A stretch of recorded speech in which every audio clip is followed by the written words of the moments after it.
Hi, my name is Primera Alejandro Rodriguez. I am going to presentation step 2.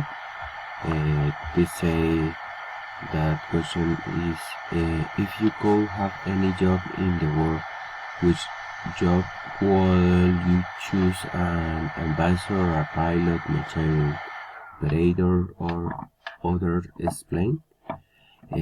I guess a good job and also funny is the tour guide around the world, because I think this is very interesting.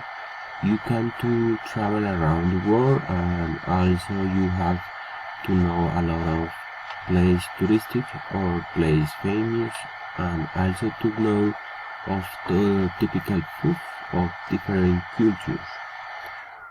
The other question say, what has been the last job you have had?